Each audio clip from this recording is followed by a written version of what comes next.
हाँ भाई, सभी को सलाम, नमस्कार, आदाब, सत श्री अकाल, जय हिंद, जय भारत। उम्मीद करते हैं आप लोग ठीक होंगे। उम्मीद पे दुनिया कायम है और उसी उम्मीद पे आपसे हम भी राबता करते हैं।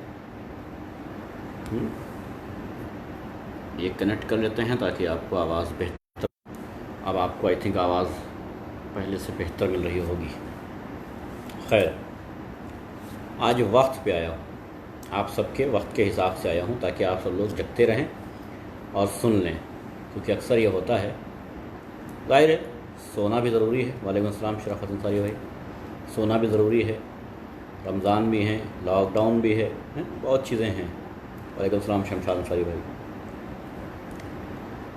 इसलिए मैंने कहा चलिए आज वक्त पे आपके घर की कुंडी बजा देते हैं। शायद आपके दिमाग की भी कुंडी बज जाए, शायद उन चीज़ों से आप वाकिफ़ हो सकें जो चीज़ बहुत ज़रूरी है। रिमी भाई मैं ठीक हूँ, वालेकुम अस्सलाम यूसुफ शेख भाई, राशिद भाई वालेकुम अस्सलाम, वालेकुम अस्सलाम मोहम्मद वसीम भाई, सभी को वालेकुम अस्सलाम। शुक्रिया सभी का, आप सबकी मोहब्बत का बहुत बहुत शुक्रिया। खैर, बात करते हैं वहीं से जहाँ कल रात में बात छोड़े थे। लगातार वीडियोज़ आ रही हैं, कोई कमी नहीं है वीडियोज़ में, चाहे वो भुखमरी से रिलेटेड हों, चाहे वो नफ़रत से रिलेटेड हों, लगातार वीडियोज़ आ रही हैं। वालेकुम अस्सलाम यूसुफ शेख भाई, आशुतोष भाई कैसे हैं? लगातार वीडियोज़ आ रही हैं, यानी देश के हालात बद से बदतर होते जा रहे हैं, नो डाउट, राइट। मुकेश भाई वालेकुम अस्सलाम। फिर भी अभी तक फिर भी कोई दृढ़ संकल्प लेकर के सरकार आपके सामने नहीं आई है कि साहब ये हमारा जो है दृढ़ संकल्प है कि ये कार्य हम करने वाले हैं आपके लिए, पब्लिक के लिए, आवाम के लिए, वोटर्स के लिए, भेड़ के लिए, है ना, भेड़ कहेंगे। अभी तक कुछ भी नहीं। दूसरे देशों में न जाने कहाँ से क्या हो गया। क्या ये हो सकता है कि मुझे आइडिया ज़्यादा आते हैं, ये हो सकता है कि सरकार कान में उंगली डाल के बैठी है, उसे दिखता नहीं। कोई दिन ऐसा नहीं जाता है जिस दिन 500 मैसेज मुझे ऐसे लोगों के ना मिलें जो भूखे हैं। सिर्फ मुझे कह रहा हूँ, मेरे जैसे लाखों ऐसे होंगे भारत में जिनको मैसेज मिलते होंगे, लाखों की तादाद में ऐसे लोग होंगे जिनको ऐसे मैसेज मिलते होंगे। कोई रंगा के नहीं आया हूँ, स्पेशल नहीं हूँ मैं, आप लोगों में से एक हूँ। चूँकि सोशल मीडिया पे एक्टिव रहता हूँ, इस वजह से आते हैं। ऐसे न जाने कितने लोग सोशल मीडिया पे एक्टिव हैं जिनके पास ऐसे मैसेजेस जाते हैं। हर इंसान अपनी अपनी सिचुएशन के हिसाब से, अपने अपने हालात के हिसाब से मदद करता है। आप भी करते हैं, दूसरा भी करता है। ये तो पॉसिबल नहीं है कि भारत के 137 करोड़ लोगों की भूख मिटाई जा सके किसी आम आदमी द्वारा। सरकार की बात अगर रखते हैं, किसी आम आदमी द्वारा सबकी भूख मिटाई जा सके, सबकी ज़रूरतें पूरी की जा सके, सिर्फ भूख नहीं, ज़रूरतें पूरी की जा सके, ये पॉसिबल नहीं है। कोई भी हो, जितनी रीच है, जितनी पहुंच है, उतना हर इंसान कोशिश करता है कि हम करें, और करता है। वो आप हो, कोई और हो, कोई मसला नहीं, कोई भी हो सकता है। कोई धर्म नहीं है, कोई जात नहीं है, सबकी बात है। लेकिन अभी तक आपके क्षेत्र में क्या आपके नेताओं ने, फिर वही सवाल, क्या आपके नेताओं ने ऐसा कोई भी कार्य शुरू किया है जिससे आपके क्षेत्र में कोई भूखा न सोए? फिर से वही सवाल है, मेरा तो वही रोना है साहब। क्या आपके नेता जिनको आप चुनते हैं वो आपके काम नहीं आते हैं? मेरा यही रोना है, और शायद ये हर इंसान का रोना होना चाहिए था, जो नहीं है। प्रॉब्लम वहीं क्रिएट होती है जहां आपका रोना ये नहीं होता है कि लोग भूखे मर रहे हैं और नेता सो रहे हैं, बल्कि आपका रोना ये होता है कि जो सब्ज़ी बेचने आया है उसका आधार कार्ड क्या है, मस्जिद में अजान हुई तो हुई कैसे, आपका ये रोना है। बिल्कुल साफ़ सुथरी बात है। आपको जो समझना है मेरे बारे में समझिए, नो डाउट, कोई चिंता की बात नहीं है।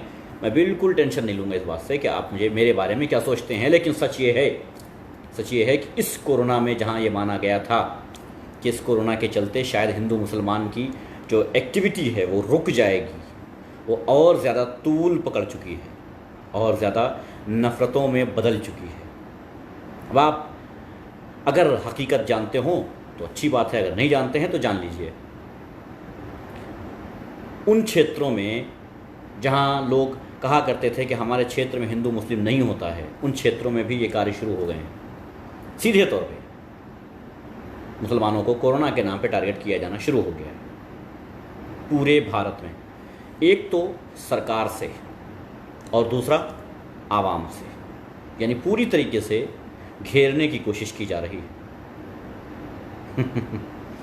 खैर, फ़ायदा नहीं है, क्योंकि आपके घेरने से हम घेर नहीं जाएंगे।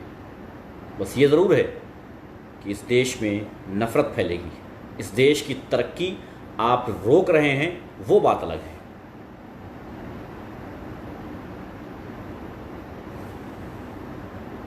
वही यूपी का वीडियो देखा आपने, मुसलमान फाल बचने बोल के वाजपेयी के विधायक ने भगा दिया। हाँ, मैंने देखा रोहित भाई, वो कि मुसलमान का नाम था, इस वजह से एक विधायक साहब बांट रहे थे, कुछ नेताजी बांट रहे थे अपना राशन वगैरह, नाम पूछ करके। तो जेंट्स थे, उनका तो नाम पूछ लेते हैं। कहीं ऐसा हो सकता है कि बड़ी बड़ी दाढ़ी ना रखे हो मुसलमान, हो सकता है सर पे टोपी ना हो लेकिन मुसलमान हो, कहीं इत्तेफाक से उसके घर राशन न चला जाए, इसलिए नाम पूछ लेते हैं। लेकिन जैसे ही उनके सामने एक लेडी आती है जो नकाब में होती है, बुर्के में होती है, जाहिर है दूर से पता चल गया कि मुसलमान है, उसको मना कर दिया जाता है कि साहब तुम्हारे लिए मेरे पास राशन नहीं है। तकरीबन 11,500 से 12,000 लोगों तक राशन पहुंचा है, इंतज़ाम हुआ है। आप सबकी मदद से, आप सबकी सहायता से, आप सबके कर्मों से कुछ भाइयों ने राशन पहुंचाया है, कुछ भाइयों ने अमाउंट पहुंचाया, जैसे भी हो सका, मुमकिन जैसे भी हो सका आपसे मदद ली गई और लोगों तक डायरेक्ट पहुंचाया गया। आप जो डायरेक्ट नहीं पहुंचे, इनडायरेक्ट पहुंचे, उनको इनडायरेक्ट पहुंचाया गया उन तक, यानी 11,500-12,000 लोगों तक। मेरे पास कुछ मैसेजेस हैं, कुछ हिंदू फैमिलीज़ हैं। ये इसलिए बता रहा हूँ कि उन नेताजी को ये बता देना, सिर्फ उन नेताओं के लिए और उन घटिया लोगों के लिए बता रहा हूँ, जाकि समझ जाएं। मेरे पास कुछ ऐसे वीडियोज़ हैं, मेरे पास कुछ ऐसे ऑडियोज़ हैं जो मैसेज भेजते हैं लोग, और उसमें कहते हैं कि हम एक हिंदू हैं, मगर हमारी मदद किसी हिंदू ने नहीं की, एक मुसलमान ने की है। बिना धर्म पूछे, धर्म भी नहीं पूछा, कर्म भी नहीं पूछा, क्या करते हो, क्यों करते हो, कैसे करते हो, क्या नाम है, तिलक लगाते हो कि नहीं लगाते हो, टोपी लगाते हो कि नहीं, कुछ नहीं। हमें मतलब नहीं है कि तुम तिलक लगाते हो या टोपी रखते हो, हमें मतलब ये है कि तुम भूखे हो, परेशान, क्योंकि हम इस राष्ट्र के नागरिकों में से एक हैं। लेकिन नेताजी, माननीय आदरणीय नेताजी, सिर्फ इसलिए उस महिला को भगा देते हैं। 5 किलो राशन देना होता है, 2 किलो 5 किलो जो भी देते रहे होंगे, नमस्कार राष्ट्रवासी भाई, 5 किलो 2 किलो जो भी राशन देना हो उनको, वो राशन इसलिए नहीं देते हैं उस महिला को क्योंकि वो मुस्लिम थी, वो मुस्लिम थी। क्या कहें हम? अगर मुस्लिम होना गुनाह है तो मुझे बताएं, आपकी निगाह में है तो नहीं गुनाह, लेकिन अगर आपकी निगाह में हो तो बताएं कि हाँ, मुस्लिम होना मेरी निगाह में गुनाह है। वालेकुम अस्सलाम इकराम खान भाई, कैसे हैं? कुछ वीडियोस मेरे पास ऐसी भी आई हैं। देखिए, मैं इग्नोर करता चलता हूँ इन चीज़ों को, हिंदू मुस्लिम की बातों को मैं इग्नोर करता चलता हूँ, लेकिन कब तक? सवाल ये उठता है, कब तक? उन पर बात कौन करेगा? हम ना करें, आप करेंगे क्या? कीजिए, मैं चुप हो जाता हूँ। आप कीजिए, आप जवाब दीजिए इनका। कुछ वीडियोज़ हैं जिसमें बांध करके ये अपना, वो आदत है लुटेरों की, पहले जो डकैत आया करते थे वो अपना ये बांध के आते थे ताकि कोई देख ना पावे उनको। वो बांध करके अपना गमछा वगैरह, ये गमछा जानते होंगे ना आप लोग, आजकल बहुत चला है भगवा कलर का, वो बांध करके और उसके बाद मस्जिद के पास जा करके गेट को भड़बड़ाते हैं, अंदर से जो भी निकलता है उसको मारते पीटते हैं। मस्जिद में कैसे आए, क्यों आए, मस्जिद में अज़ान कैसे हुई, मस्जिद में नमाज कैसे हुई, जबकि भारत सरकार ने किसी तरीके की कोई एडवाइजरी नहीं जारी की है कि आप अज़ान नहीं दे सकते हैं। कान खोल कर सुनिएगा, संविधान और कानून की बात कर रहा हूँ, कान खोल के सुनिएगा। आपका हिंदू और मुस्लिम किनारे रख के संविधान और कानून की बात कर रहा हूँ, भारतवासियों सुन लेना कान खोल करके। भगवान ना करे, ईश्वर ना करे, अल्लाह ना करे कि आपके किसी एक मंदिर में ऐसा मुसलमानों ने कर दिया होता, बिल्कुल बहुत ज़मीनी बात सोचिएगा। अगर एक मंदिर में पूरे भारत में ऐसा हो गया होता तो सिचुएशन क्या होती सोचिए। मीडिया क्या कह रहा होता, राजनीतिक पार्टियां क्या कह रही होती, सिस्टम क्या चल रहा होता, कार्रवाई कितनों पर होती, टारगेट कितने किए जाते, उसके नाम पे मुसलमानों को पूरे देश में कितनों को मारा जाता। ये मैं बिल्कुल नहीं कतरा रहा हूँ ये कहते हुए कि अब देश में, भारत में हिंदू मुसलमान की इतनी ज़्यादा नफ़रत फैल चुकी है कि हर तरफ से कहीं ना कहीं से मुसीबत भरी आहें ज़रूर नज़र आती। कोई डाउट नहीं है मुझे इसमें, श्योर हूँ मैं बिल्कुल। कोई क्षेत्र, कोई इलाका ऐसा बाकी नहीं जा रहा है जहाँ नफ़रतें पल के बढ़ ना गई हों। अब तो जवान हो गई हैं नफ़रतें, ये अभी तो बच्ची थी, अभी इस कोरोना में इनको और बड़ा कर दिया गया है, खिला पिला करके इनको बड़ा कर दिया गया है। हाँ, और एक बताइए, साले मोहम्मद भाई ने बताया, इंतहा नफ़रत की देखिए, नफ़रत की इंतहा देखिए। 7 महीने की प्रेग्नेंट एक महिला, 7 मंथ्स, 7 महीने की प्रेग्नेंट एक महिला, चूंकि उसके ऊपर नकाब था, एम्बुलेंस से उतार दी गई, उसे पैदल भेज दिया गया रास्ते में पुलिस द्वारा। मैं इसलिए बता रहा हूं ताकि आपके दिलो दिमाग में उनके लिए गुस्सा भर जाए, नफरत भर जाए, लेकिन इसलिए कह रहा हूं ताकि आप समझ लें इस बात को। इस बात को समझना ज़रूरी है। इग्नोर कब तक करेंगे? कोई एक वक्त, कोई एक आपने तारीख बताई है लॉकडाउन की तरह, बाद में भले बढ़ाते रहें, लेकिन लॉकडाउन की तरह, नोटबंदी की तरह, जीएसटी की तरह कोई एक डेट फिक्स की है कि इस डेट पे हम ये नफरतें बंद कर देंगे, नहीं ना। यानी ये लगातार बढ़ती जानी है लॉकडाउन की तरह। एम्बुलेंस से उतार दी जाती है एक महिला, 7 महीने की प्रेग्नेंट, से पैदल भेज दिया जाता है और एम्बुलेंस रोक ली जाती है। क्यों? जबकि अगर एम्बुलेंस अवैध थी, अगर उसके पेपर मौजूद नहीं थे, सबसे बड़ी बात एम्बुलेंस, दूसरी बात अगर उसके पेपर रूटीन चेकअप में अगर आती होती, अगर एम्बुलेंस रूटीन चेकअप में आती होती, तो एम्बुलेंस को आप नहीं रोक सकते हैं जब तक वो मरीज़ को हॉस्पिटल ना पहुंचा दे। समझ रहे हैं आप बात को? आप मरीज़ को बीच में नहीं रोक सकते हैं, उसे हॉस्पिटल तक पहुंचाना ये आपकी जिम्मेदारी है और आपके बदन पे खाकी वर्दी है, जिम्मेदारी और बढ़ जाती है। कस्में खाई हैं आपने, क्या हुआ उन कस्मों का, उन वादों का, लेकिन आपके बीच में नफरत बढ़ गई है। आपने देखा पेशेंट कौन है? नकाब वाली औरत, मतलब मुसलमान है, उतार दो, पैदल जाने दो। ये चीज़ नाकाबिले बर्दाश्त है। समझ रहे हैं आप बात को? ये चीज़ नाकाबिले बर्दाश्त है। ऐसे हादसे भारत में कई जगह पर कई बार होते हैं एक दिन में। हादसे नहीं, प्लान करके ये चीज़ें होती हैं। छोटी छोटी बातें होती हैं, लेकिन लगता ये है कि अरे साहब बहुत छोटी बात है, इतना बड़ा देश है, बहुत छोटी। नहीं, ये बहुत बड़ी बात है। हम फिर क्यों बात करते हैं महिला सम्मान की, हम क्यों करते हैं समानता की, हम क्यों करते हैं एकता की, हम क्यों करते हैं संविधान की? ये सब बातें हम करते क्यों हैं देश में? हमें हर कानून फॉलो करना है, हम आम नागरिक हैं, हमें हर कानून फॉलो करना है, हर हाल में, हर सिचुएशन में हमें कानून फॉलो करना है। लेकिन अगर आपके ऊपर खाकी वर्दी हो जाती है तो आप कानून फॉलो नहीं करेंगे। वाई? रीज़न क्या है? आपको खाकी वर्दी इसलिए मिली है ताकि आप कानून को फॉलो करवाएं, इसलिए नहीं मिली है कि आप कानून को तोड़ें। कई बार ऐसा सोचता हूँ कि शायद सभी एक जैसे पुलिस वाले नहीं होते हैं, लेकिन कई बार फिर ये सोचता हूँ कि नहीं, 95% एक ही कैटेगरी के हैं, ये भी सोचता हूँ।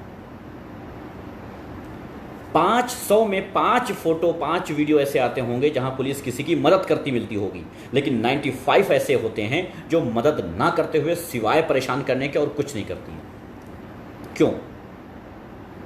जिम्मेदार कौन? सरकार का मतलब क्या है? चलिए, सरकार का मतलब बताइए, है किसी के पास? सरकार क्यों चुनी जाती है देश में? क्या पाकिस्तान का रोना रोने के लिए चुनी जाती है? सरकार होती क्या है? आपके घर में कोई परेशानी आती है, सबसे पहले आप किसकी तरफ मुड़ के देखते हैं? बाप की तरफ ना। भाई घर में जो बड़ा बुजुर्ग होता है आप उसकी तरफ मुड़ के देखते हैं कि ये परेशानियों का हल निकालेगा, क्योंकि वो घर का बड़ा और जिम्मेदार है। हालांकि उसे भगवान ने, ईश्वर ने, अल्लाह ने बना के भेजा है बड़ा। आप उससे छोटे हैं, ये अल्लाह की मर्ज़ी है, भगवान की मर्ज़ी है, ईश्वर की मर्ज़ी है। लेकिन यहाँ पर आपने चुना है, देश में आपने चुना है कि किसे बड़ा बनना है, किसे ज़िम्मेदार बनाना है। वालेकुम सलाम सभी भाइयों को नमस्कार। वालेकुम सलाम भाई।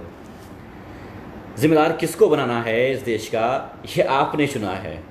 और आप पर मुसीबत आती है तो आती ही रहती है, फिर क्या ख्याल है? फिर हम किसकी तरफ मुड़ के देखें? पाकिस्तान की तरफ, अफ़गानिस्तान की तरफ, बांग्लादेश की तरफ, अमेरिका की तरफ, चीन की तरफ, सूडान की तरफ, किसकी तरफ? कौन है जो आके ये कहेगा कि ये महिला जो उतारी गई है एम्बुलेंस से, इसे हॉस्पिटल तक पहुंचाना सबसे पहला कर्तव्य था उन पुलिस वालों का? सीएम से क्या बात करें भाई? सीएम बात करेंगे? बात करने के लायक हैं किसी प्रदेश के सीएम? मुझे नहीं लगता कि बात करेंगे या कार्य करेंगे। अगर कर रहे होते तो ज़रूरत ना पड़ती। आप फेसबुक पर मेरी आईडी नाम लिखो। अच्छा, कुछ और बोल रहे हैं। खैर, किससे कहा जाए, ये किससे कहा जाए कि एक एम्बुलेंस से महिला उतार दी गई है और इसका जिम्मेदार जो पुलिस वाला है उस पर कार्रवाई होनी चाहिए? किससे कहें? है कोई जिम्मेदार? है कोई जो आके ये कहता है कि हाँ साहब, अगर कुछ भी अनहोनी आपके साथ होती है, चूंकि आप हमारे देश के वासी हो, आपके साथ कुछ भी गलत होता है तो आप फला फला नंबर पर अपना व्हाट्सअप कर दो, या फला फला नंबर पर आप कॉल कर लो, मैसेज कर लो, या लेटर लिख दो, या मेल कर दो। बोलिए, है एक प्रदेश का सीएम, गृह मंत्री, प्रधानमंत्री, कोई है? नहीं। सर पे किसका हाथ है? इस देश के सर पे किसका हाथ है? है कोई जो हाथ रख के ये कहता है कि नहीं, इस देश के रखवाले हम हैं, इस देश में समानता हमारी मुख्य चीज़ है, सभी एक हैं, हमारी निगाह में सभी एक हैं, सभी हिंदू हो, मुस्लिम हो, सिख हो, ईसाई हो, फ़र्क नहीं पड़ता, सब एक हैं, सबके लिए कानून एक है, सबके लिए संविधान एक है कोई? नहीं। हाँ, जुर्म हम कर दें तो मुसीबत है, लेकिन अगर हमारे साथ जुल्म हो रहा है तो कोई दिक्कत की बात नहीं है। ये क्यों और कब तक? इसका मतलब ये कि हम खामोश हो जाएं और इस देश में हो रहे अन्याय और नाइंसाफ़ी को देखते रहें और ये सोचते रहें कि जो कुछ हो रहा है उसे होने दो, क्योंकि हमें देश में एकता और भाईचारा बना के रखना है। ये करें। एक हिंदू सोशल एक्टिविस्ट, और हिंदू भाई हमारे साथ हैं, बहुत सारे हैं, नो डाउट। एक हिंदू सोशल एक्टिविस्ट, गौर से सुनिएगा, सोशल एक्टिविस्ट याद रखिएगा, एक हिंदू। दावत देता हूं मैं, आइए हमारे साथ, मिल के चलिए। जैसा आप कहेंगे वैसा हम करेंगे। हम लीड नहीं करेंगे, लीड आप करना। जैसा आप चाहोगे वैसा हम करेंगे। बताओ, तैयार हो कोई? है कोई एक सोशल एक्टिविस्ट जो हिंदू धर्म से आता हो, सॉरी सनातन धर्म से आता हो? सोशल एक्टिविस्ट ऐसे बहुत सारे हमारे हिंदू भाई यहाँ हैं, सनातन धर्मी हैं, जो सब हमारे कंधे से कंधा मिला करके, हमारे कदम से कदम मिला करके हर दम चलते हैं, हर सिचुएशन में चलते हैं। लेकिन मैं उसकी बात कर रहा हूँ जो लोगों को आकर के बरगलाते हैं, जो अपने आप को सोशल एक्टिविस्ट कहते हैं। ऐसा नहीं मिल रहा है। क्यों? है कोई जो ये कहे कि अगर मुसलमान पर हमला होगा तो हम सामने आएंगे और हम उसका विरोध करेंगे, और अगर हिंदू पे होगा तो तुम सामने आओ और तुम उसका विरोध करो? है कोई? है कोई ये कहने वाला कि ठीक है साहब, अगर किसी मुसलमान पर हमला होता है और कोई हिंदू करता है तो उसके खिलाफ एफआईआर हम दर्ज करवाएंगे, कोई मुसलमान करता है तो तुम दर्ज करवा देना, आओ? है कोई? है कोई ये कहने वाला कि हम तुम्हारे साथ कदम से कदम मिला करके चलेंगे और भारत में कम से कम 5 आदमियों को बचा लेंगे, सिर्फ 5 को, 10 को, इस नफरत से 5 आदमियों को बदल देंगे, है कोई? है कोई ये कहने वाला कि भारत में आज जो हो रहा है वो गलत हो रहा है? है कोई? क्यों? चलिए, कोई सोशल एक्टिविस्ट नहीं मिलेगा। पॉलिटिशियन में आ जाते हैं। किसी राजनीतिक पार्टी से संबंध हो, किसी भी लोकल से, किसी भी इंटरनेशनल, किसी भी राजनीतिक पार्टी से संबंध हो, आई डोंट, मुझे कोई फ़र्क नहीं पड़ता। भारतीय जनता पार्टी से हो कोई दिक्कत नहीं, आरएसएस से हो कोई दिक्कत नहीं मुझे। है कोई मैदान में आने वाला? है कोई साथ में कदम से कदम मिलाकर चलने वाला? बताइए, है कोई? तो मैं उसके हिसाब से चलूँगा। मैं नहीं कहता हूँ कि साहब मुझे चीफ बनाओ, नहीं नहीं नहीं नहीं नहीं नहीं। मैं नहीं कहता हूँ कि साहब मुझे लीड करने दो, नहीं नहीं नहीं नहीं, बिल्कुल नहीं। हम आपके हिसाब से चलेंगे। बात समानता की होनी चाहिए, बात एकता की होनी चाहिए, बात भाईचारे की होनी चाहिए, बात इंसानियत की होनी चाहिए। हम आपके साथ चलेंगे। मेरा सारा प्लेटफॉर्म जो भी है, मेरे जो भी लोग हैं, जो मुझे फॉलो करते हैं, जो मुझे सुनते हैं, जो मेरे व्यूवर्स हैं, जो मेरे हमदर्द हैं, जो हमारे भाई हैं, जो हमारी बहनें हैं, जो हमारी टीम है, सब टोटल उसका सब दे दूंगा। अपनी जबान से उसके अल्फाज बोलूंगा। है कोई तो बताएं। 11,500-12,000 लोगों की जिनकी मदद हुई है वो हिस्ट्री उनको दे दूंगा। ये लो, चेक कर लो। कितने हिंदू हैं, कितने मुसलमान, मुझे नहीं पता, तुम चेक कर लो। उनसे पूछ लो एहतशाम रिजवी ने किया है या नहीं किया है। उसके बाद आओ मैदान, ताकि आपको भी लगे कि हम जिसके साथ जुड़ रहे हैं उसने कुछ किया है। रिपोर्ट कार्ड देख लो तब आओ। तुम्हारा रिपोर्ट कार्ड 0 हो चलेगा, हम 100 में 90 पॉइंट अगर लेके आ रहे हैं तब भी मेरे साथ चलो। है हिम्मत तो बताओ। इस नफरत को खत्म कैसे करना है? प्लान है कुछ? किसी सोशल एक्टिविस्ट के पास है, किसी पॉलिटिशियन के पास है, किसी सीएम या प्रधानमंत्री या गृह मंत्री या राष्ट्रपति के पास है? किसी ने गहन विचार किया है इस पे? अगर किसी ने गहन विचार किया है तो वो बताए। अच्छा, इस देश में बेरोजगारी खत्म कैसे हो सकती है? किसी ने सोचा है? रोजगार को बढ़ावा कैसे दिया जा सकता है? भुखमरी कैसे खत्म हो सकती है? सोचा है? नहीं। वोट कैसे मिलेंगे ये सोचा होगा? कैसे मिलेंगे वोट ये सोच लिया होगा कि कैसे वोट मिलना है हमको, किस धर्म को किस धर्म से लड़ाना है ताकि वोट मिल जाए, ये सोचा होगा। ये बिल्कुल सोच लिया होगा कि हमको किस धर्म को किस धर्म से लड़ना है ताकि वोट मिल जाए। खुला चैलेंज है। जो भी मेरे व्यूअर्स हैं, जो भी लोग मुझे सुनते हैं, जो भी मेरे टीम के लोग हैं, जो भी मेरे भाई बंधु हैं, सब सिग्नेचर के साथ उन्हें दूंगा।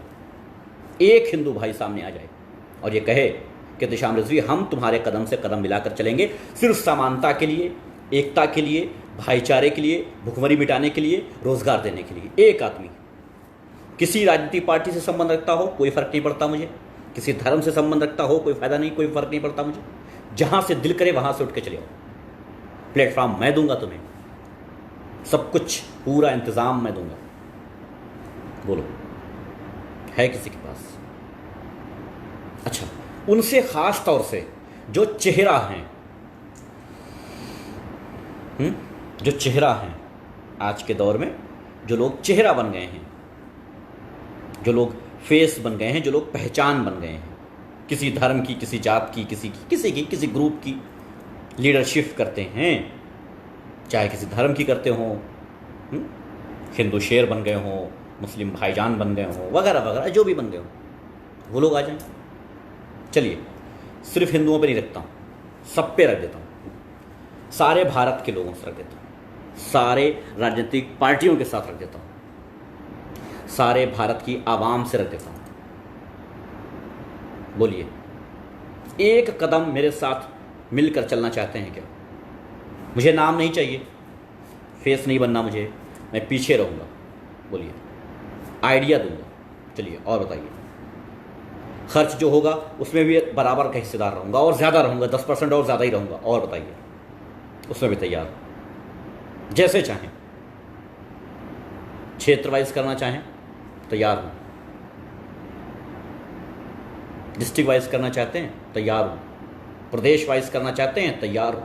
पूरे देश में एक मुहिम के हिसाब से करना चाहते हैं, तैयार हो।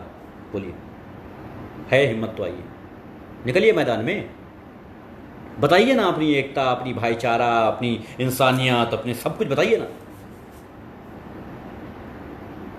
लेकिन नहीं साहब, अभी तो हमें ये देखना है कि जो कोरोना वायरस आया है, इस कोरोना वायरस में कितने % लक्षण पाए जाते हैं मुस्लिमों में और कितने % पाए जाते हैं हिंदुओं में। अभी तो ये रिपोर्ट बाकी है। ये रिपोर्ट अभी बाकी होगी कि टोटल जो लोग हैं कोरोना से पीड़ित, उनमें कितने हिंदू हैं, कितने मुसलमान, ये बाकी है अभी। और हो सकता है कि बात और बिगड़ जाए तो उसमें ये भी कह दिया जाए कि कितने किस धर्म के किस फिरके से आते हैं। ये ब्राह्मण इतने हैं, ये दलित इतने हैं, ये यादव इतने हैं, है ना, ये शिया इतने हैं, ये सुन्नी इतने हैं, ये देवबंदी इतने हैं, ये बरेलवी इतने हैं। ऐसे कर दिया जाएगा, डिवाइड कर दिया जाएगा सबको, ताकि किसी भी तरीके से इनको लड़ाया जा सके और एक कम्युनिटी की, एक ग्रुप के वोट, बस सिर्फ वोट। टोटल राजनीति वोट की है, टोटल राजनीति उस ठप्पे की है जो आप एक दिन मारते हैं 5 साल में। टोटल राजनीति। देश में भुखमरी एक ठप्पे की वजह से, बेरोजगारी एक ठप्पे की वजह से, लोगों को लगातार शिक्षा से दूरी बनाना या दूर हो जाना एक ठप्पे से, भूख से मरना एक ठप्पे से, मॉब लिंचिंग होना एक ठप्पे से, कत्ल होना एक ठप्पे। सिर्फ एक ठप्पा आपका वो तय करता है कि भारत को किस दिशा में ले जाएगा। सिर्फ एक ठप्पा। आप राम प्रसाद हैं, आपके बगल अब्दुल की दुकान है, अब वो आपका एक ठप्पा तय करेगा कि अब्दुल की दुकान जलेगी तो आपकी बचेगी या नहीं बचेगी, और अब्दुल की जलेगी तो क्यों जलेगी, ये वो ठप्पा तय करेगा। क्यों? आप राम प्रसाद हैं, भारत के हैं, वो अब्दुल है, वो भारत का है। फिर उसकी दुकान जल जाना, ये सवाल कौन करेगा कि उसकी दुकान क्यों जली? ये सवाल क्यों कि उसकी क्यों नहीं जली, बल्कि ये सवाल क्यों कि उसकी क्यों जली। ये क्यों नहीं कहा जाता कि आखिर इसकी क्यों जली, ये पहचान किसने बताई, ये पहचान कैसे की गई कि साहब इसको छोड़ दो, इसको जला दो। ये सोच कहाँ से आई? अगर ये सोच होती है, इसका मतलब यह है कि पूरा समाज गंदगी से भरा पड़ा है। जिस समाज में ऐसा एक हादसा हो गया, समझ जाओ कि वो समाज उस गंदगी से भरा पड़ा है, और उसके लिए सिर्फ उसका, ये कहते हैं गांव में बानगी कहते हैं, है ना, कोई अनाज वगैरह बेचा जाता है तो उसमें बानगी टेस्ट होती है। पहले देखते हैं, परखी लगाते हैं, ये कौन सा है, क्या है इसमें, अच्छा थोड़ा सा निकालते हैं ना, बानगी के तौर पे परखी लगाते हैं। गांव के जो लोग हैं वो जानते होंगे, सैंपल। ये वही है, एक दुकान जला देना ये पता करके कि ये मुसलमान की थी, एक दुकान छोड़ देना ये पता करके कि ये हिंदू की थी। मतलब ये बताती है कि समाज में क्या चल रहा है ना। बानगी है ये, जब वक्त आएगा तो देख लेंगे थोक भाव में, लेकिन फिलहाल तो बानगी है देश में। क्या आपको लगता है कि किसी कांड पे प्रधानमंत्री ने आकर के कहा है कि ये नहीं होना चाहिए और इस पर उचित कार्रवाई की जाएगी? नहीं ना। अच्छा, इस दौरान भूखे कितने होंगे भारत में? 1, 2, 5, 10, कितने लोग हैं भूखे भारत में? भाई 2-4 तो होंगे ना, 2-4 तो होने चाहिए देश में। मुझे लगता है ऐसे लोग जो भूख से परेशान होंगे, 2-4 तो होंगे भाई।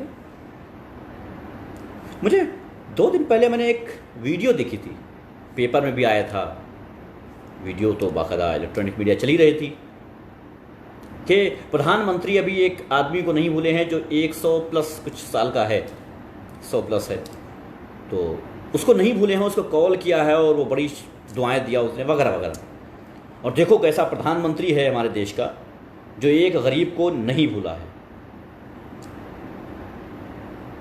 बड़ी हंसी आई, एक गरीब को नहीं भूला है, बाकी सबको भूल गया। 100 करोड़ गरीबों को भूल गया, एक को नहीं भूला, है ना। और उसके ऊपर एक को नहीं भूला, उस पर सब खुश कि साहब एक, सिर्फ एक, उसको प्रधानमंत्री नहीं भूला। मैं सोचना चाह रहा हूँ, थोड़ा सा जानना चाह रहा हूँ कि इस भारत में कितना अनाज अभी सड़ रहा है गोदामों में।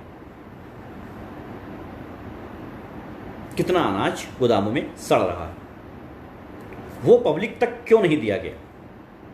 जिम्मेदार कौन होगा? कोई कानून है, कोई संविधान है, कोई तरकीब है, कोई सोच है, कोई इंसानियत है कि भाई गोदाम में माल भरा है, सड़ रहा है और भूखे लोग हैं तो इसमें बांट दिया जाए? यही होना चाहिए ना। कुछ चीज़ें ऐसी भी होती हैं जो अपने दिमाग से सोची जाती ना। हर चीज़ तो संविधान में नहीं लिखा जाएगा, हर चीज़ तो कानून में नहीं लिखा जाएगा कि साहब ये आपको करना है, सुबह उठ करके इतने बजे मंजन करना है आपको, ये तो नहीं लिखा जाएगा ना।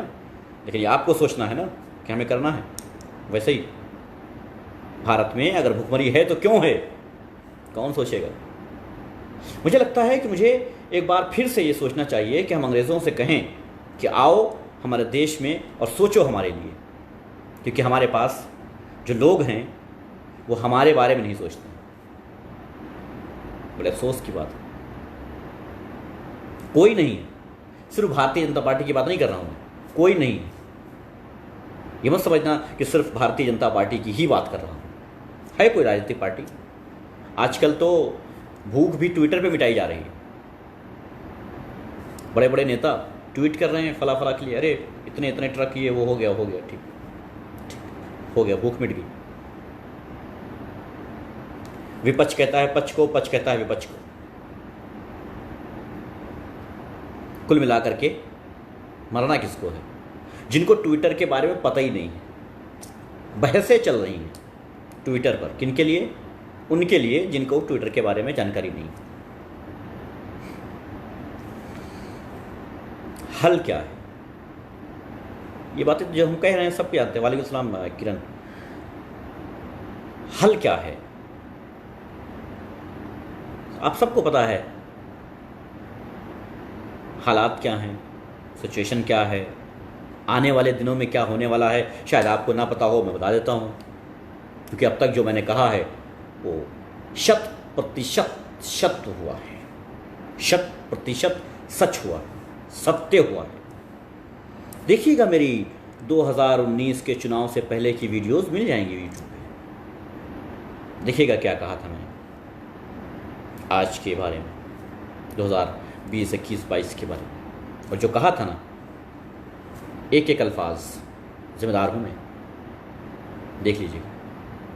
अब उसी हिसाब से आज सोच लीजिए कि आज जो कह रहा हूँ, अभी पता है क्या हो, अभी भारत में इस कोरोना के बाद एक बवंडर तैयार किया जाएगा।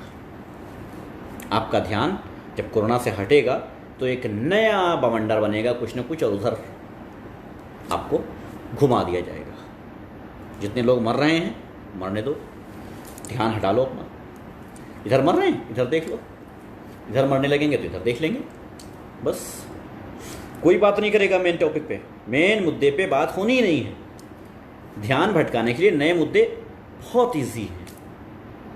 4 दिन मीडिया में बैठ करके किसी एक धर्म, किसी एक मज़हब को या किसी एक पर्सन को टारगेट कर लिया जाएगा और ये इशारा कर दिया जाएगा कि इसके मज़हब के लोग जहाँ मिलें उसे मारो, क्योंकि जिम्मेदार ये है। जैसे कि किया गया कोरोना में, क्या किया गया? यही किया गया ना। इतना ज़्यादा लोगों को बताया गया, इतना ज़्यादा लोगों को समझाया गया, इतना ज़्यादा लोगों का ब्रेन वॉश किया गया कि सबको ये समझ में आ गया कि चाइना छोड़ो, ये कोरोना मुसलमानों ने पैदा किया है, चाइना वाइना नहीं, मुसलमानों ने पैदा किया है बस, और वो भी भारत की, बस और कहीं की नहीं। ये बस जहन में बिठा दिया गया। शुरू हो गई मौतें, क्राइम, जुल्म, लिंचिंग, सब शुरू हो गई। उसके बाद 5 सेकंड की एक माफ़ीनामा टीवी पे चला दिया गया, बात खत्म, मामला चल गया। 10 दिन तक लगातार ये बताया गया कि मुसलमानों ने ही कोरोना पैदा किया है, कहीं मुसलमान मिले उसे ही मारो, इशारा कर दिया गया। उसके बाद 5 सेकंड की एक वीडियो जो माफ़ीनामा होती है वो चला दी गई। स्क्रीन पे एक बार लिख के आ गया कि साहब ये जो ऐसा ऐसा और सॉरी, बात खत्म, हो गया काम, देश का कल्याण हो गया। क्यों? कोई कार्रवाई क्यों नहीं? हम सोशल मीडिया पे कोई फेक न्यूज़ डाल दें, क्या होगा? तो फिर इतनी बड़ी मीडिया, इतना बड़ा चैनल, इतने करोड़, इतने मिलियन व्यूज़ वाले, जिनको मिलियन मिलियन लोग देखते हैं डेली, बिलियन देखते हैं, करोड़ों लोग देखते हैं, करोड़ों लोग विश्वास करते हैं उनकी खबरों पर।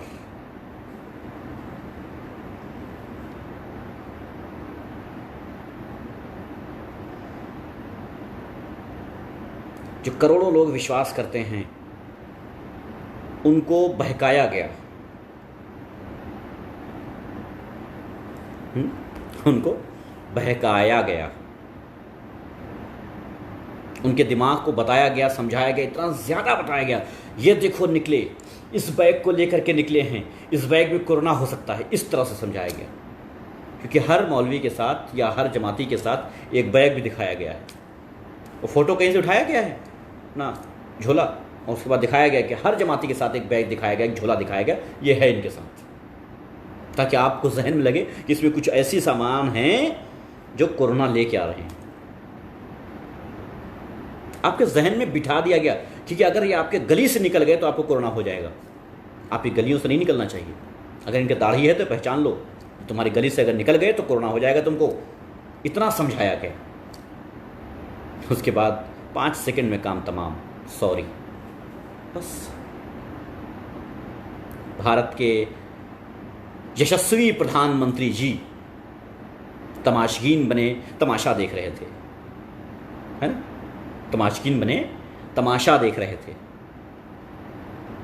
भारत की वो सेना जिसने कहा कि हम भारत की जो भारतीय सेना है उससे भी स्ट्रांग हैं, यानी आरएसएस। मैं नहीं कह रहा हूँ, ये खुद मोहन भागवत ने कहा है कि भारत की सेना को 3 दिन लगेंगे किसी मुल्क से टकराने के लिए, लड़ने के लिए, जंग करने के लिए, और हम 3 मिनट में तैयार हो जाएंगे किसी से जंग करने के लिए। कहीं दिखे नहीं उनके लोग अभी तक बांटते हुए कुछ। क्यों? अच्छा, आपके पास इतनी बड़ी सेना है कि आप कभी भी 3 मिनट में जंग के लिए तैयार हो सकते हैं। एक जंग की मैं दावत देता हूं आपको। आइए, अपने सेना से कहिए, अपने जवानों से कहिए, अपने लड़ाकुओं से कहिए कि आइए हमें नफरत से लड़ना है, दूर भगाना है। आरएसएस के लोग जो हैं वो साथ हमें लगावें गले मुसलमानों को, ख़त्म करें इस नफरत को और बनाएं देश को विश्व गुरु। विश्व गुरु नहीं, विश्व गुरु बना दें। है हिम्मत तो बताओ, कितने आरएसएस के लोग तैयार हैं इसके लिए? क्या ये साहब हम मुसलमानों के साथ बैठ करके बातचीत करते हैं, मुसलमानों से दोस्ती यारी बढ़ाते हैं। और मैं हज़ारों की तादाद में आरएसएस के लोग गिना दूंगा जो सिवाय नफरत के और कुछ नहीं। पूरी पूरी बस्तियों में यह कहा गया है कि इसके अंदर मुसलमान नहीं घुस सकता। किन बस्तियों की बात कर रहा हूँ? जो भारत की हैं, पाकिस्तान की नहीं कर रहा हूँ, अफगानिस्तान या अमेरिका की नहीं कर रहा हूँ, ऑस्ट्रेलिया की नहीं कर रहा हूँ, भारत की कर रहा हूँ। है जवाब तो बता दीजिए साहब, किसका जवाब है आपके पास? आपके पास सेना है किसी भी मुल्क को हराने के लिए, तो आइए हम अपने मुल्क में भुखमरी से निपटते हैं। आपके पास सेना है 3 मिनट में तैयार हो जाने के लिए, आइए हम लड़ते हैं अपने देश के उन लोगों से जो देश में नफरत फैला रहे हैं, बात करते हैं उनसे, वार्ता करते हैं उनसे, हल निकालते हैं उसका। हर गांव में तो मेरी पहुंच नहीं है, भारत के हर गांव में, या यूँ कहूँ कि हर डिस्ट्रिक्ट में पहुंच नहीं। तकरीबन बहुत सारे हो भी गई है, बहुत सारे हो गई है, अनगिनत हो गई है, लेकिन बहुत सारे ऐसे नहीं हैं जितनी लोगों की है। और आप अगर अपने समाज में अपने समाज को लीड करने का काम कर रहे हैं, किसी राजनीतिक पार्टी से हैं, मुझे फ़र्क नहीं पड़ता, प्रधान हैं, मुझे फ़र्क नहीं पड़ता, लीडर हैं, हमें फ़र्क नहीं पड़ता, आइए कुछ वार्ता करते हैं आपसे। कभी कीजिएगा, वक्त निकालिएगा, हम भी वक्त निकालेंगे आपके लिए। आधा घंटा, 1 घंटा आपके गांव तक आएंगे, आपके शहर तक आएंगे, आपसे बात करेंगे, आपके लोगों से बात करेंगे, और उस गांव को आदर्श ग्राम बना दीजिए। बोलिए, बताएं आपको एक प्रधान अगर चाहे तो अपने गांव को आदर्श ग्राम बना सकता है। और आपको पता है कि हर गांव में 2-4 लीडर भी होते हैं, हर पार्टी के कोई ना कोई लीडर होता है।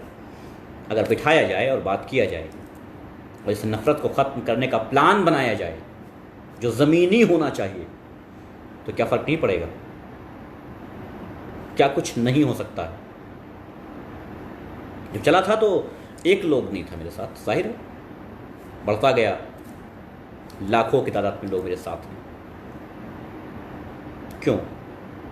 बेवकूफ़ तो नहीं है। 1 घंटा हो रहा होगा मुझे लगता है, इतनी देर में आप लोग सुन रहे हैं। तकरीबन 300 के आसपास लोग परमानेंट बने हुए हैं। क्यों? फालतू तो नहीं बैठे हैं। माना कि लॉकडाउन है, आप घर में हैं, फ्री हैं, लेकिन इतने भी फालतू नहीं हैं कि बकवास सुने, है ना? आपको लगता होगा कुछ मुमकिन है तभी सुन रहे होंगे ना। आइए मिलाते हैं हाथ, करते हैं काम इस पर। हर क्षेत्र, हर गांव, हर मोहल्ले से शुरू करते हैं इन नफरतों को ख़त्म करने का। बहुत इम्पोर्टेंट है। हर उस शख्स को जो टोपी लगा के चलता है, हर उस शख्स से दोस्ती करवाते हैं जो तिलक लगा के चलता है। बोलिए, आपको पता है कि अगर ये नफरत ख़त्म हो जाए ना, ये सरकार, ये हुकूमतें, ये बादशाहतें, ये नेता या पॉलिटिशियंस, ये मीडिया घुटने के बल आपके पास कदमों पे गिर जाएगी, घुटने के बल, क्योंकि उसके पास कुछ भी नहीं बचेगा।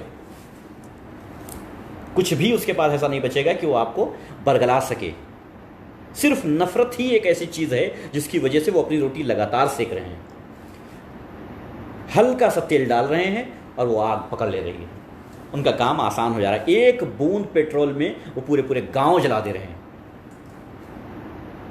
सोचिए क्यों?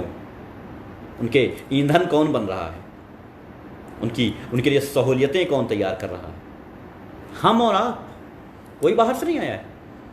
सरकार का साथ देने या किसी क्षेत्र में जहां दंगे होते हैं वहां लड़ने, किसी का घर जलाने, किसी की इज्जतें लूटने ऑस्ट्रेलिया से लोग नहीं आए थे, वहीं के थे, लोकल के।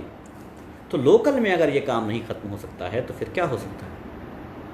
तो फिर हम किसी भगवान, किसी फरिश्ते का इंतज़ार कर रहे हैं जो आएगा और हम सब के लिए वो बना के जाएगा, एक बेहतरीन सी जन्नत, स्वर्ग बना के जाएगा कि साहब ये जन्नत बना के तुमको दे दिया, इसमें रहो, ये स्वर्ग बना के दे दिया, इसमें रहो। है कौन बना के जाएगा? है कोई? किसी का इंतज़ार है तो लिख दो कमेंट्स में कि हाँ साहब छोड़ो ये सब और वो आएगा और बना के चला जाएगा। नहीं ना, कुछ तो करना पड़ेगा साहब, सोचना तो पड़ेगा। इसको शुरुआत तो करनी पड़ेगी एक गिनती से, सिर्फ एक से, तभी आगे बढ़ेगी। सिर्फ 0 पे अटके रह गए तो अटके ही रहेंगे। इसलिए शुरुआत ज़रूरी है। उम्मीद करता हूँ कि आप लोग सुनने के साथ साथ समझे भी होंगे कुछ। हर बार मैं वो दर्द नहीं बता रहा हूँ आपको जो महसूस होता है हर दम, वो दर्द नहीं बता रहा हूँ। याद है आपको कल मैंने एक वीडियो में मैंने 2 फोटो आपको दिखाए थे।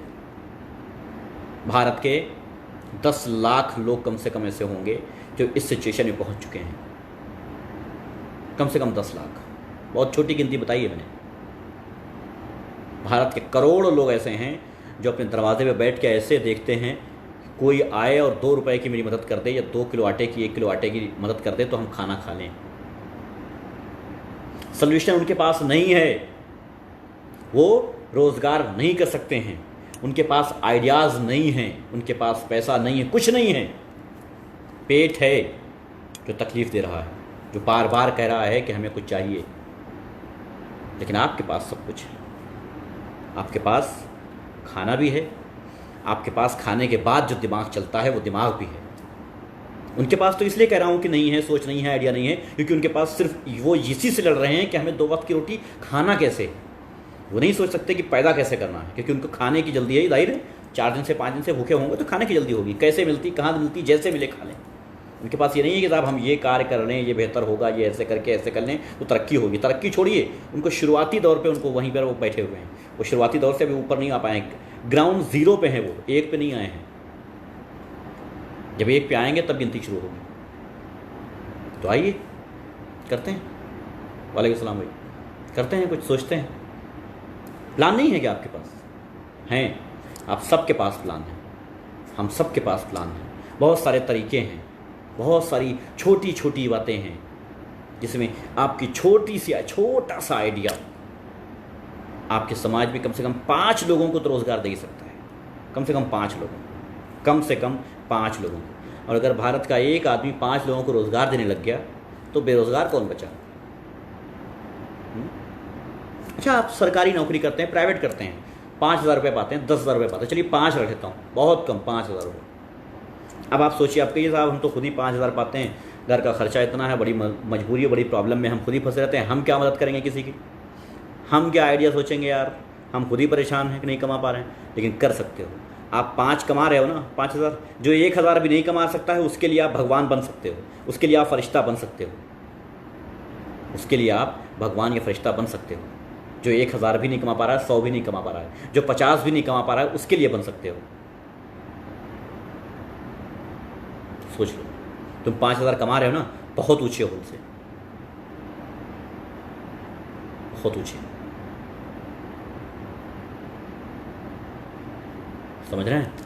तो समझिए इस बात को। आप घर से निकलते हैं तनख्वाह लेकर के, जब ऑफिस से निकलते हैं सैलरी लेकर के, 5,000 रुपये सैलरी है, आप हिसाब जोड़ते रहते हैं, साहब अभी बच्चे की फ़ीस देना है, अभी ये करना है, अभी वो करना है, अभी ऐसे ये इतना अनाज देना है, इतना परचून की दुकान पे बाकी हो गया है, इतना दूध लेकर बाकी हो गया है, सब ठीक। उसमें से 300 रुपये आप कट कर दीजिए, 300 रुपये, सिर्फ 300 रुपये, और एक वेट मशीन खरीदिए, वेट मशीन, वेट लिफ्टिंग, जिस पे तौलते हैं अपने आप को कि हम खा करके कितने बड़े हो गए हैं, कितने वजनदार हो गए हैं, कितना खाया है हमने इस साल में। अब थोड़ा दुबले हो गए हैं इस साल क्योंकि थोड़ा सा कम खाया होगा, चलो इस साल थोड़ा बढ़ गए हैं, ज़्यादा खाया है ना। वो एक मशीन ले लीजिए, आपको ऑफिस से और घर तक कोई भिखारी मिल जाएगा, और या कोई ऐसा विकलांग मिल जाएगा जो साइकिल पे बैठ के गुटखा पान मसाला बेच रहा होगा, 5 रुपये कमाने के लिए परेशान होगा, भीख मांग रहा होगा, कोई परेशान, बहुत बुरी तरीके से सिचुएशन के, कहीं ना कहीं मिल, ये भारत है, मिल जाएगा, तय है। आपके ऑफिस से और घर के बीच कोई ऐसा मिल जाएगा, तय है। एक मशीन उसको दीजिए और एक जगह बताइए कि यहाँ बैठो, इस पे लोग आएंगे, अपने आप को तौलेंगे, तुम्हें कुछ नहीं करना है, इस पर तौलेंगे, तुम्हें 2 रुपया दे के जाएंगे। दिन भर में 20 लोग आएंगे, तुम्हें 40 रुपया तय हो गया।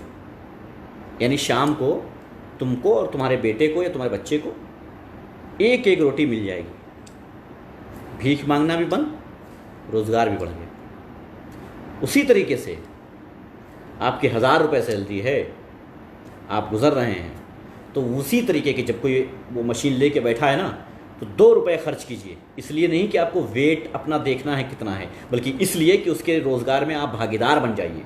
इसलिए जाइए उस मशीन पे खड़े होइए और 2 रुपये उसको दे के आइए। 2 रुपये महीने में, 2 रुपये की बात कर रहा हूँ, हो सकता है तो ऐसे ही अगर सबने सोच लिया ना तो काम बढ़ता ही जाएगा, चैन बन जाएगी साहब। लेकिन करेगा कौन? पॉसिबल नहीं है साहब, नहीं साहब, हम कहाँ करेंगे। क्यों?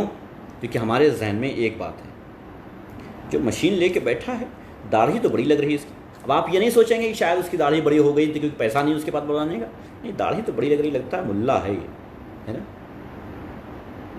सही बात, कहाँ दे सकते हैं उसको। खैर, मुंबई में कुछ लोग देते हैं, बहुत अच्छी बात है। यूसुफ भाई कह रहे हैं कि मुंबई में कुछ लोग देते हैं ऐसे, बहुत अच्छी बात, होना चाहिए ऐसे, ट्राई कीजिएगा। रही बात पॉलिटिशियन की, साहब छोड़ दीजिए पीछा, अभी भी वक्त है, उनका पीछा छोड़ दीजिए, वरना आने वाले दिन बहुत अफसोस होता है सोच करके। क्योंकि 2 साल पहले जो सोचा था आज देख रहा हूँ, आज जो सोच रहा हूँ वो कल क्या होगा देखने वाली बात है। काकू सिंह जी कह रहे हैं इनको प्रधानमंत्री बना दो हिंदुस्तान का। साहब प्रधानमंत्री कह रहे हैं, खैर कोई बात नहीं। वालेकुम सलाम मुस्लिम भाई, वालेकुम सलाम। प्रधानमंत्री कह रहे हैं, प्रधानमंत्री से बात करवा दो, एक बार तैयार कर लो अपने प्रधानमंत्री को बात करने के लिए। बोलो एक मुल्ला बात करना चाहता है, कर लो। काकू सिंह भाई कह रहे हैं कि हम तो मुसलमान से ही फल खरीदते हैं। हाँ बेशक, देखिए सबसे बड़ी बात है, जहाँ हमने ये सोचा कि बेचने वाला किस धर्म का है, तो फिर हम समाज की बात ना करें, फिर हम इंसानियत की बात ना करें। क्योंकि ये तो गली का कुत्ता भी नहीं सोचता है कि हम किसके घर में खा रहे हैं। तो आप फिर अगर सोच रहे हैं कि आप किस धर्म वाले से खरीदेंगे और किस धर्म वाले से नहीं खरीदेंगे, तो फिर बात कुछ पल्ले नहीं पड़ रही है, क्योंकि कुत्ता भी नहीं सोचता है कि हम किस धर्म के दरवाजे पे जा कर के खाना खा रहे हैं, उससे रोटी मांग रहे हैं। तो जब रोटी खाने के लिए कुत्ता भी धर्म नहीं पूछता है, तो अगर आप सोच रहे हैं कि किस धर्म वाले से मुझे सब्ज़ी लेना है और फल लेना है, तो फिर आपका नाम शेरू होना चाहिए। हालांकि थोड़ा सा गलत ये भी होगा, क्योंकि कुत्ता भी ढंग का होता है, लेकिन आपका नाम शेरू होना चाहिए, ताकि पता न चले कि आप हिंदू हो या मुसलमान, है ना। अच्छा नाम दे देते हैं। चलिए, बहुत बहुत शुक्रिया आप सबका बहुत सारा टाइम मैंने ज़ाया किया, माज़रत चाहता हूँ इसके लिए। लेकिन कोशिश कीजिएगा अपने आप को बदलने का, कोशिश कीजिएगा अपने समाज को बदलने का, और कोशिश कीजिएगा इन राजनीतिक पार्टियों से दूरी बनाने की। वालेकुम अस्सलाम रमीज़ राजा। इन राजनीतिक पार्टियों से दूरी बनाने का। मटर किससे लेते हो, जो भी हो, ठीक है, प्लीज़ समझिएगा इस बात को। अगर आप दूरी नहीं बनाएंगे तो आपसे इंसानियत दूरी बना लेगी, याद रखिएगा। फिर तो आप ही जिम्मेदार हैं। थैंक यू बंता सिंह भाई, थैंक यू।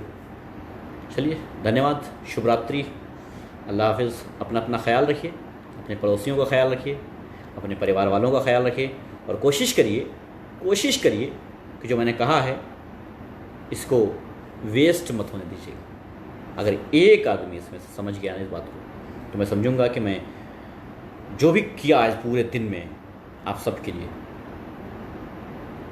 कुछ सही है। अच्छा, मेरा नाम शेरू रख दोगे? चलो, कोई दिक्कत नहीं। काकू सिंह, मेरा नाम शेरू रख दो। तैयार हो? बोलो। याद रखना, यहाँ भी फंस जाओगे। जा रहा था मैं, लेकिन तुम्हारे लिए रुक गया। याद रखना, यहाँ भी फंस जाओगे। क्या है कि ऊपर वाले ने और तुम लोगों की दुआओं ने, नहीं, तुम लोगों की बददुआओं ने, मेरे हमदर्द जो हैं उनकी दुआओं ने मुझे इस काबिल बनाया है कि तुम्हारी बात में तुमको नचा के ऐसा पलटेंगे कि तुम खुद परेशान हो जाओगे कि ये मारा क्या है। धोबी पछाड़ सुना होगा, मगर मेरा रिजवी पछाड़ देखो। शेरू नाम रख दो मेरा, और शेरू नाम होता है कुत्ते का, राइट। काकू सिंह द्वारा जो बताया गया है नाम मेरे लिए वो ये है, शेरू, ठीक, कुत्ते का। और कुत्ता होता है वफादार। कुत्ता धर्म और जाति नहीं देखता है, वफादार होता है। यानी हम देश के वफादार भी हैं, हम देश में एकता भी चाहते हैं, हिंदू मुसलमान नहीं करते हैं।